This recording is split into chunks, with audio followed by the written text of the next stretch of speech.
and he'll live that. He will remember that run for a long, long time. Now, one of the characters on the course, Noel Hendrick from Ireland. Yeah, Noel's done some really good paddling here before. I know last year at the Worlds, his second run in the heats was really good. It was a bit of a tricky start here with gate 1-2, but see if he can compose himself and bring him back into the run. Yeah, he's all right so far. Bit caught out there on gate 5. Yeah, and a touch there as well. It's going to be costly for him. Yeah, so he will be aware of that. So now, obviously, Chris, when this happens, the paddler gets in their mind they've got to try and make up that 2 seconds somewhere, don't they? And then mistakes start happening. Yeah, it's always tricky not to then push the lines and go too far the other way and just end up making loads of reckless mistakes because of it.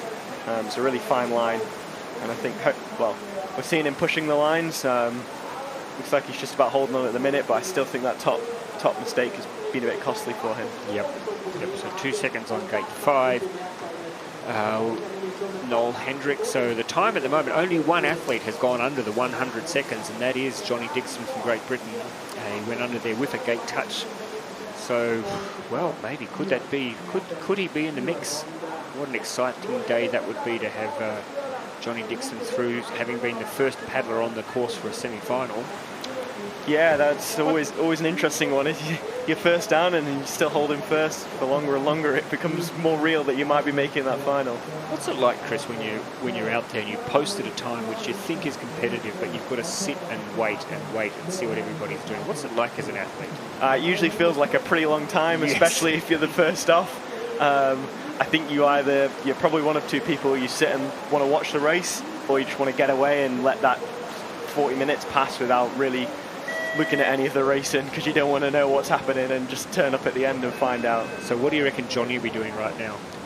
I think, knowing Johnny, he'll probably be wanting to watch them times going down and see where it's putting him, and seeing where he is through the runs. Yep. Well, he's still sitting there at the top of the leaderboard because, unfortunately for Noel Hendrick, he was not able to have any look now. I don't think it was a 50. Was it a touch, though? No, well, he didn't touch it, so I think he's okay. I think they'll give that the okay, but let's have another look from a different angle. What do you think here? Yeah, he's fine there. Yeah, I think it's okay. I can't see how they can give that a penalty for Noel, but it's not going to make much difference to his time, unfortunately. Let's see what the judges come up with. They'll have a very close look at it. Still looking. As we come through here, I think there might have been